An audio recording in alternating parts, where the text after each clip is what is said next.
Here we're going to finish up learning about how to solve a system of equations using graphing.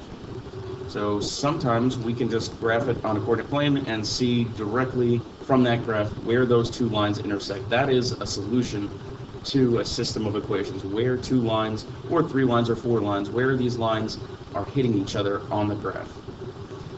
Sometimes they're not going to meet at a whole number of points, so it's not going to be that easy to read from the graph, and then you need to use your calculator, like we saw in the previous video. We also have some special cases that give us kind of weird solutions.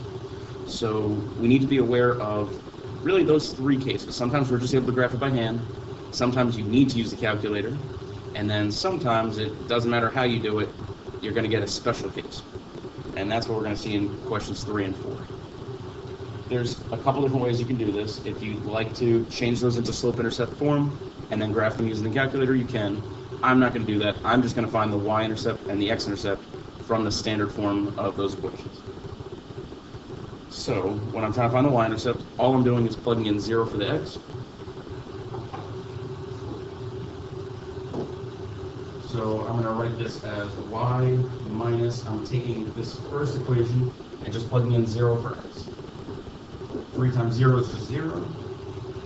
So basically that term just goes away, so I get y equals 2.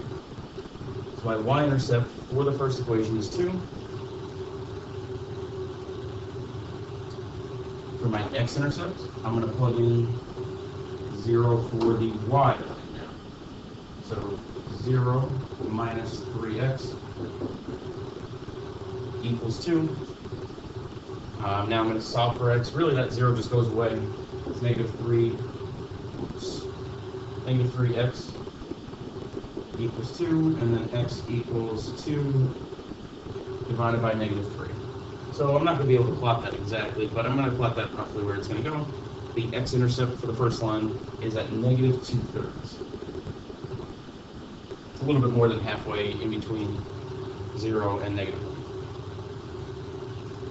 For the second equation, I'm going to do the same thing. I'm solving for my x and my y-intercept. When I'm solving for my y-intercept, x equals 0. So I'm really just going to get rid of that first term. Negative 3 times 0 plus y equals 2. 3 times 0 is just 0. That goes away, so I just get y equals 2. So my y-intercept for my second equation is also 2. I'm going to solve for the x-intercept now. And you just plug in 0 for the opposite coordinate. I'm solving for my x-intercept. So y equals 0. So I have negative 3x plus 0. I'm not even going to write that. That y term just drops out. So I just have negative 3x equals 2. And then I have one more step to solve. I just divide by negative 3. So x is negative 2/3, just like in the first equation. So you can see we have the exact same x and y intercepts. These are the exact same lines. I got my first equation and my second equation. It doesn't really matter which one's first or second, they're the exact same equation. And you can really see that in the original equations. If we were to solve this, let's say we solved these for y and got these into slope-intercept form. On the first one, you would add 3x over. So you get y equals 3x plus 2. On the second one, you would do the exact same thing. You would add 3x over. You get y equals 3x plus 2. They are identical equations. That means they have an infinite number of solutions. Solutions are just talking about where these two lines meet each other, where they are overlapping. Well, they're overlapping at every single point. This has an infinite number of solutions.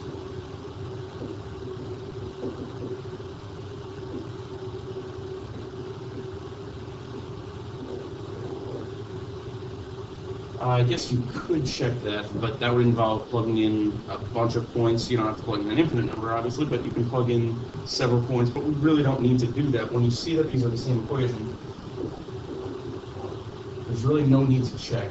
If you can rearrange it and get it to be the exact same equation, you know that they're going to have an infinite number of solutions because they are the same line. They're meeting at every single point on the line.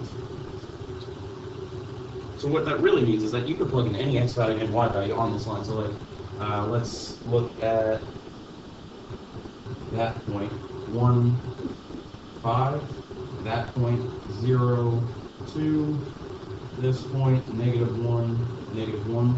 All of those points are points on the first line and the second line.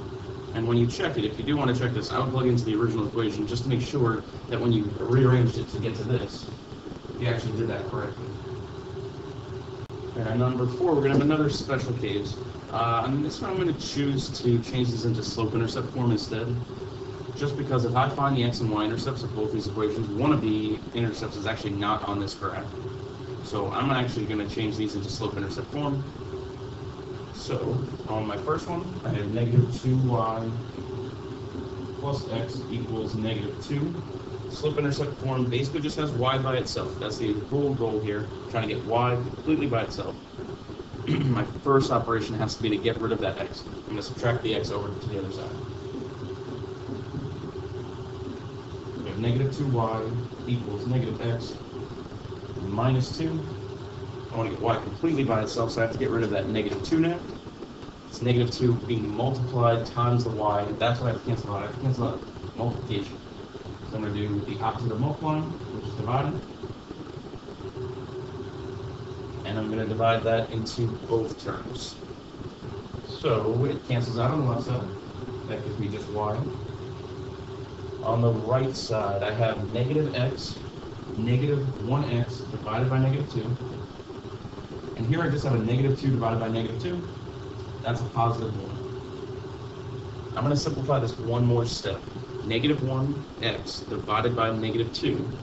-1 over -2 is the same thing as +1 over +2. And I'm going to bring the slope out from that x. I'm going to separate that from the x, just so I can see the slope clearly. It's actually a +1. So actually, I don't really want to circle that because that's not really my answer.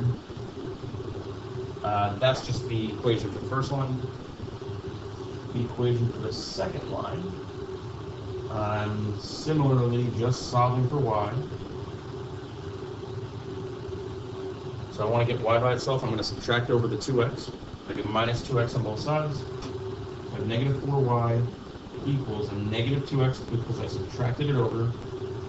-16, it was a -16, so it stays as a negative or -16. I got one more step. I'm going to divide by that -4 in front of y. That's multiplication. I'm dividing by the number, dividing -4 into both of these terms. That gives me y by itself, and I'm going to do that same step as before.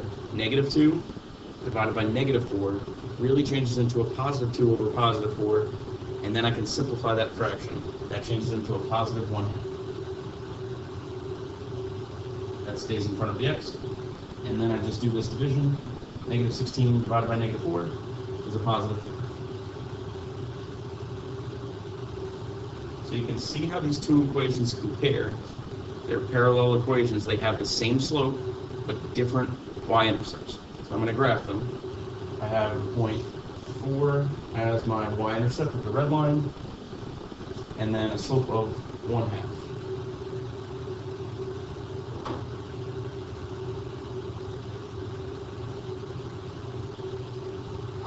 For the first one, the blue one, I have a y-intercept of 1 and the same slope of 1/2.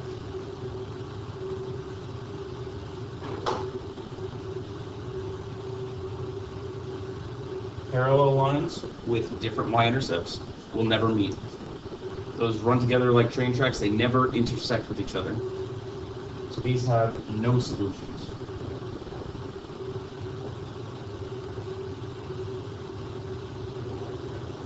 There is no solution to this because they never actually meet. There is no point of intersection, which is what we're looking for. Number 5, all we're talking about is checking this point. Decide whether the ordered pair 5, 2 is a solution to that system of equations. So all we have to do here is the check step from before. I'm just checking to see if 5, 2 is actually on both of those lines. If it is, then it's a solution to the system. I just want to make sure it's actually on both those lines, so I'm going to plug in 5 as my x and 2 as my y into both equations. So 3 times 5 minus 2 times 2. 3 times 5 is 15, minus 2 times 2. I'm going to change that to 4 right away. That gives me 11. So it's on the first line. Has to be on both lines, so I have to check the second one still. Negative 5, or negative, I'm going to drop the parentheses because I know that's just going to turn into a negative 5. Negative 5 plus 6 times my y value, which is 2. Negative 5 plus 6 times 2 is 12. The negative 5 plus 12 is 7, which is what we're supposed to get. So it is on both those lines. So 5, 2 is a solution. Doesn't have to be the only solution. There could be more than one. If there is more than one, either we're not dealing with a linear equation, or it is infinite solutions.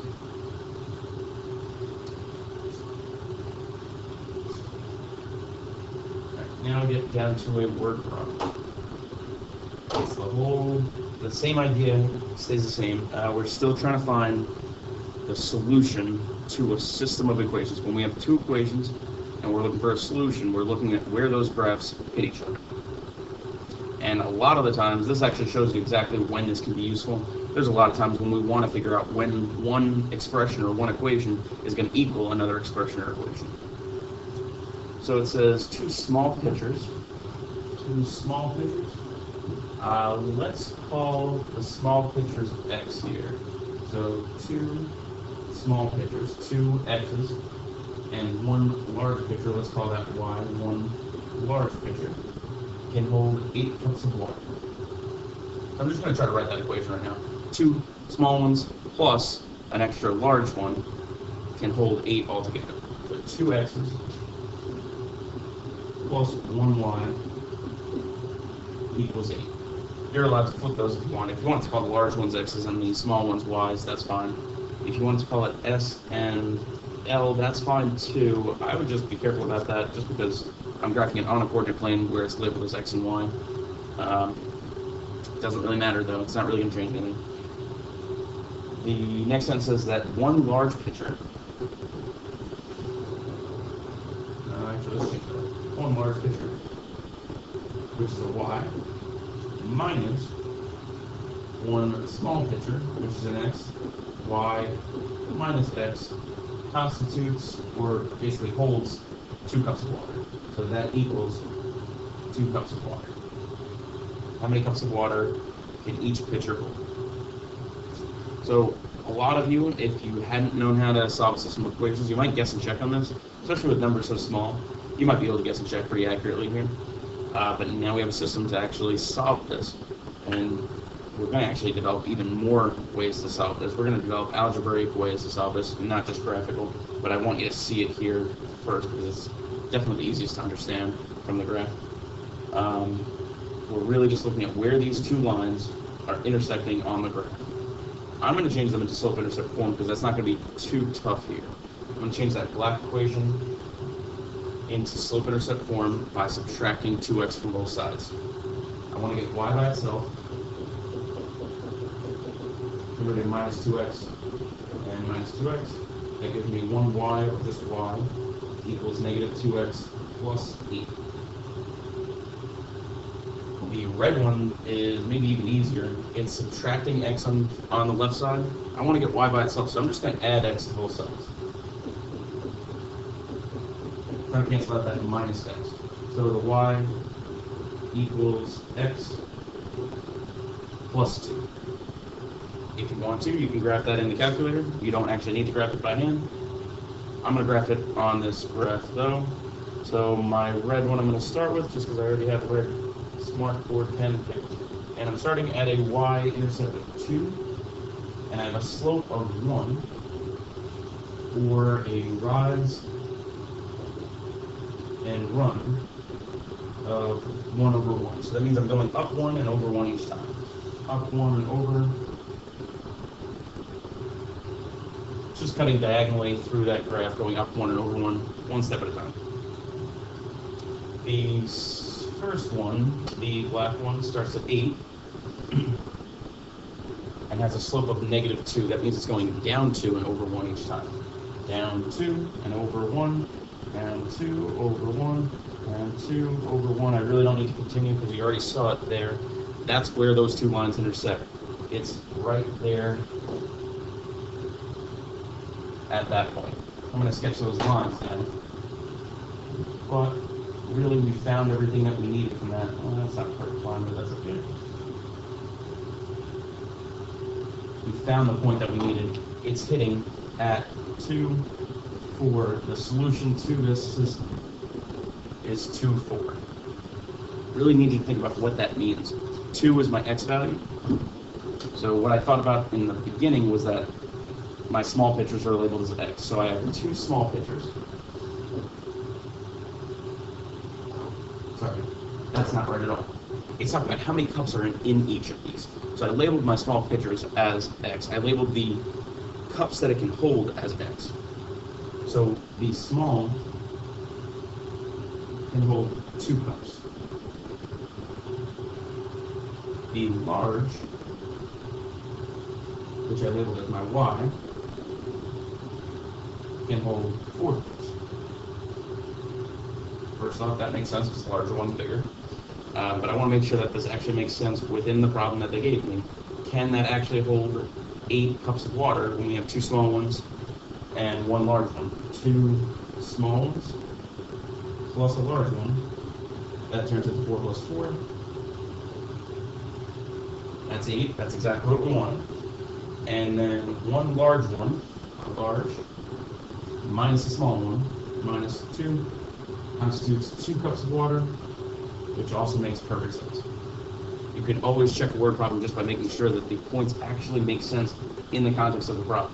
Just like you can plug it into the equation, you can work backwards from your solution to make sure it actually works in the problem. All right.